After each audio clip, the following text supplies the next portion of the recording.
Update. Am I the a-hole for refusing to let my daughter-in-law take my late husband's wedding ring? Original post. I'm a widow in my 60s. My husband passed away 10 years ago and I've kept his wedding ring in a little box with some of his things. It's nothing fancy, just a plain gold band, but it's one of the few things I still have that feels like him. Sometimes when I miss him, I take it out and hold it. It's been a real comfort over the years. My daughter-in-law, Jenna, has always commented on the ring when she visits. She'll say things like, "It's so timeless," or "I'd love to wear something with that kind of history." I thought she was just being nice, but last week, she came right out and asked if she could borrow it for a while. I didn't really know how to respond at first. She said wearing it would help her feel closer to the family and honor my husband. I told her I wasn't comfortable with that. The ring is so personal to me. It's not just something you loan out. It's a part of my memories with him. But Jenna didn't seem to understand. She got upset and said she didn't think I trusted her and that I was being selfish for keeping something so meaningful to our family locked away. She even said it would mean more to her to wear it than for me to just keep it in a box. My son didn't really say much at a time, but later I got a text from Jenna. It was long and emotional. She said she was hurt and that I was treating her like an outsider and that maybe I was too stuck in the past to see how much this would mean to her. She even hinted that I was being controlling, which honestly broke my heart.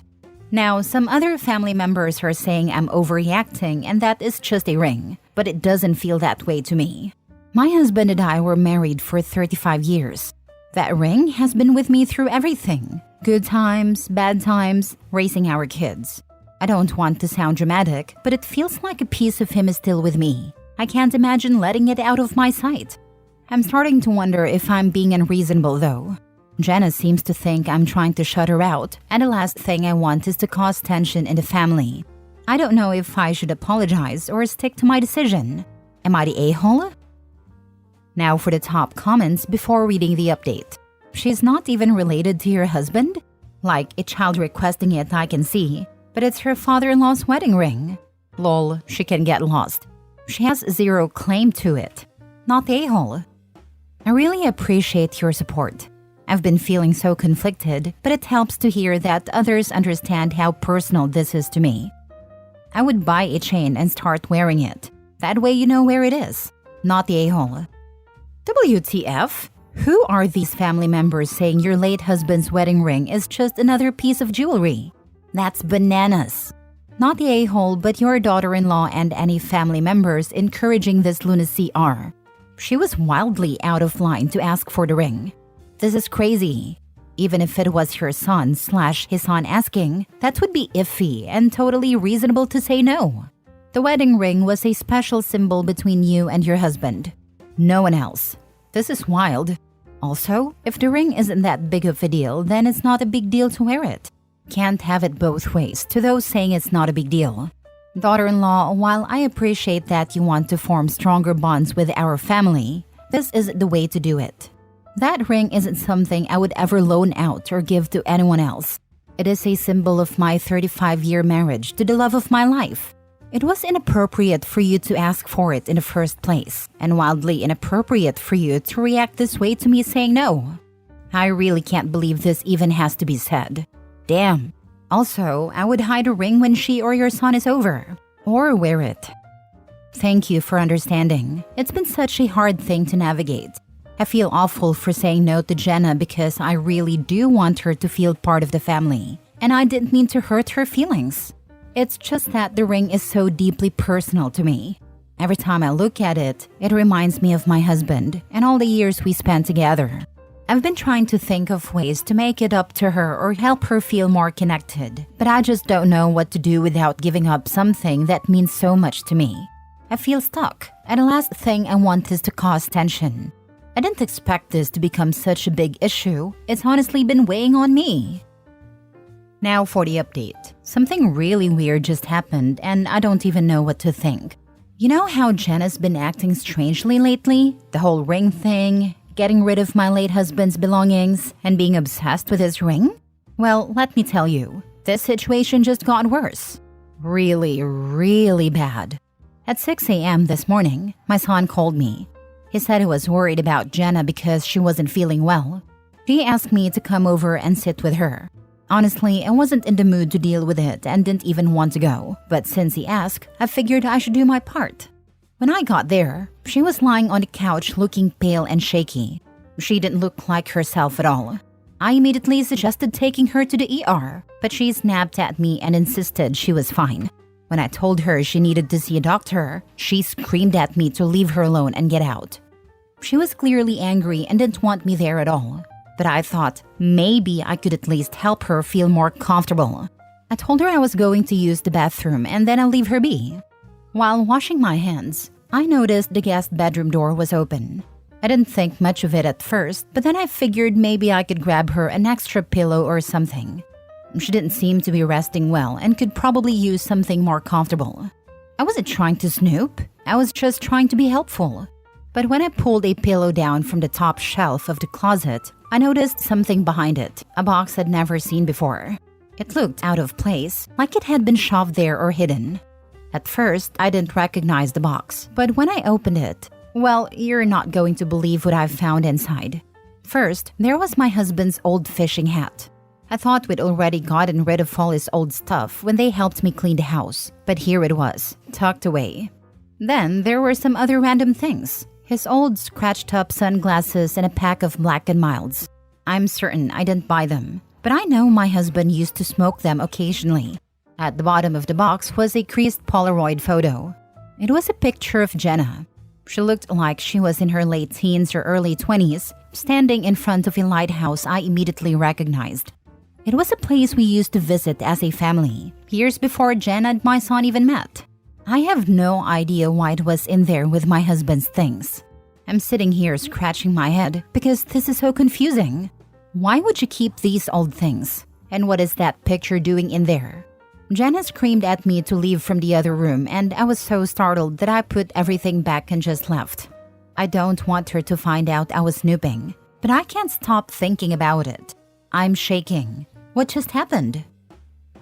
That girl is your husband's affair child. I can't prove it, but my intuition strongly says no. There has to be another explanation. I'm working on figuring it all out as we speak.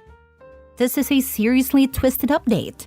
The fact that Jenna has a picture of herself as a child in front of a lighthouse where you and your husband took your family is far too coincidental.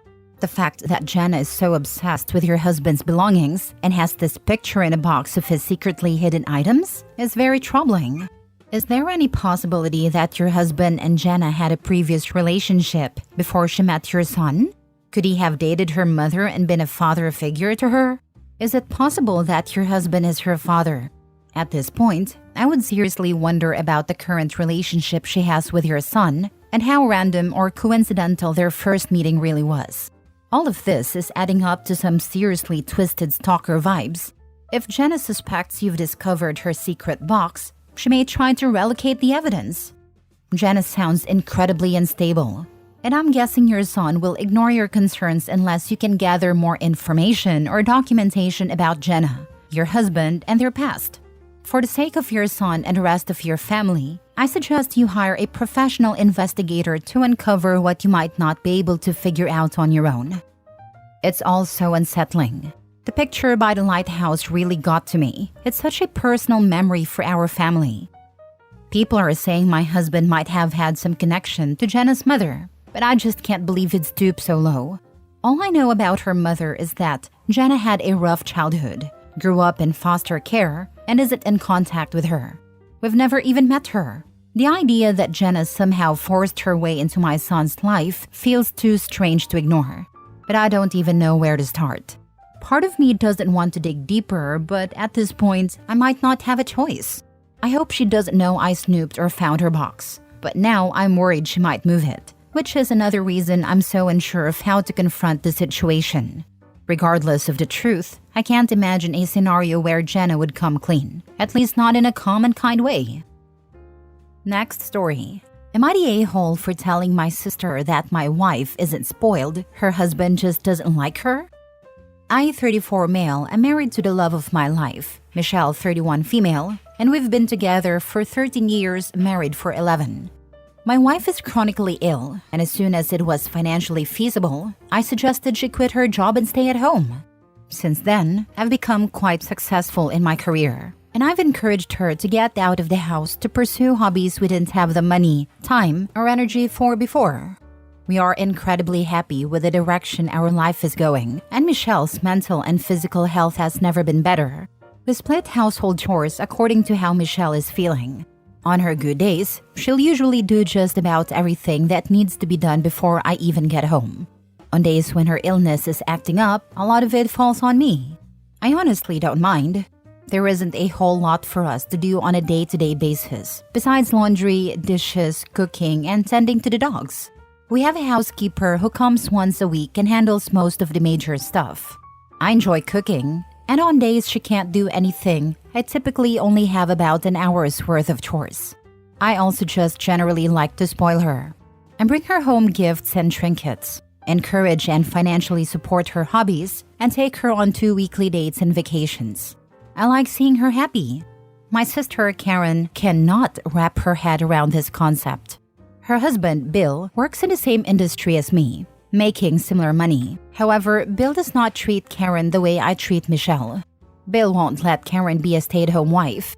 She frequently mentions how he rarely takes her on dates or brings her home flowers or gifts, how he isn't generous with his money, and how it should be their money. Despite this, she has always criticized my wife for being spoiled. Anytime I mention what my wife happens to be up to that day, example in a cooking class, golfing, painting, my sister gets huffy and makes comments about how lucky my wife must feel and how surprised she is that Michelle stays busy. If I mention ever having to do a single bit of housework, Karen talks about how selfish Michelle is for not doing her part, saying that cooking breakfast is the least my wife could do. If I tell my mother about the emerald earrings I bought Michelle, the spa day I sent her on, or the new recipe I'm making for her tomorrow, Karen makes comments about how our relationship isn't equal and that I'm being taken advantage of. Recently, at a family dinner that neither Bill nor my wife attended, I casually mentioned to my mom that after dinner, I needed to run a load of laundry so I'd have clean pants for work the next day. My wife was having a bad flare-up and had been confined to the couch. My sister scoffed and loudly said, "If she wasn't so spoiled, you wouldn't be coming home to a bunch of chores." I responded with, "My wife isn't spoiled. Your husband just doesn't like you," and asked her why she's forced to work if her husband makes as much as me. She got mad. My parents were irritated and I was asked to leave the dinner. My sister has since sent me texts calling me names, and my mother has reached out saying that what I said was insensitive and asking me to apologize. Am I the a-hole? Now for the comments. Not the a-hole. Your sister sounds bitter because her husband doesn't treat her with the same love and care you show your wife. And instead of addressing that, she's taking it out on you and Michelle. Honestly, she's projecting her frustrations. And while your comment was spicy, it seems like it hit a nerve because there's truth to it. She needs to stop comparing her marriage to yours and work on her own issues with Bill. You're just out here loving your wife and doing what works for your relationship. Chronic illness is not a choice. It's insensitive of your sister to dismiss your wife's health struggles and imply that she's selfish for not contributing equally to household chores when she's experiencing a flare-up. Not the a-hole for being honest. She's just jealous that you treat your wife the way she wants her husband to treat her. What I don't understand is why they're mad at you when she's the one constantly talking smack about your wife. Maybe they need to step back and think about why they're okay with how your sister speaks to you but not okay with what you said. Last story. Am I the a-hole for telling my dad's parents to take care of dad's affair baby if he needs a babysitter because I won't? My parents are getting a divorce. 6 months ago, we found out Dad has a kid 4 with someone else. Dad was cheating, probably a lot and with a ton of women if his reaction was anything to go by. My mom kicked him out, the house is hers, and said his kid wasn't allowed to live with us. Dad ended up moving into a place owned by his parents. They're wealthy. I, 16 male, don't see him. My siblings, 13 female, 12 male, saw him once, but the judge said we didn't have to go and see him. We don't want to see him, so we don't go. My dad's parents were never very present in our lives, but now they're acting like we were once close, and that we're punishing the whole family for what Dad did. It started when Dad texted me and asked me to babysit for him. I can't block him yet while court stuff is still ongoing. Apparently, a judge wouldn't look at that in a good light and could change the custody stuff if we ever sever all ties right now. Having his number unblocked is enough. I ignored his texts, and then his parents showed up at our house and told me I needed to babysit my sibling and spend time with them because we'll be family forever. I said no. They tried to argue, but I said I won't be in the kid's life, so there's no forever. I said I don't want to know the kid, or Dad, or any of them. Then Mom made them leave. Dad texted some more. We saved these messages and Mom's lawyer documented them, but I ignored those too. Then his parents tried again, and I told them I don't want to take care of Dad's affair baby. They can since they've got money and they want this kid. I said I don't, and that's not changing. They told me the child is innocent, and I said I know, but I don't go out of my way to get to know innocent kids I see in the world. And I'm not going to do it for this one either. They told me I'm still punishing a child who's my sibling, and that the kid will grow up wondering why their 3 half-siblings won't even speak to them. They also said I'd be paid for babysitting, which makes my stubbornness even worse. Am I the a-hole? Nope, not the a-hole. You've got freedom of choice, and you've made your choice. You did great telling your grandparents to watch the kid themselves if they're so bent out of shape about it.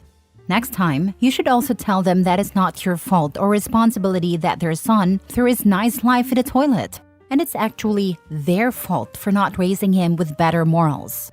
Not the a-hole. They're right, the kid is innocent, but it seems they forgot you're a kid too. Not the a-hole. And in what way is the 16-year-old not babysitting punishing the kid? Ridiculous.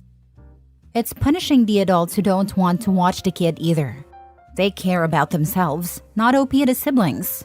Hopefully when the court stuff is over, the kids can all block their sperm donor and his parents and have peaceful lives going forward. Not the a-hole. Exactly as you say, this kid is a stranger to you, and innocent or not, is not part of your life. You have the right to decide who you have in your life, and it's perfectly reasonable not to want to have anything to do with this child. Opie and their full siblings are innocent too. They're not the ones who cheated on their spouse, but they're still being punished by having their family ripped apart. Forcing them to do extra chores, babysitting, is punishing them for something they didn't do.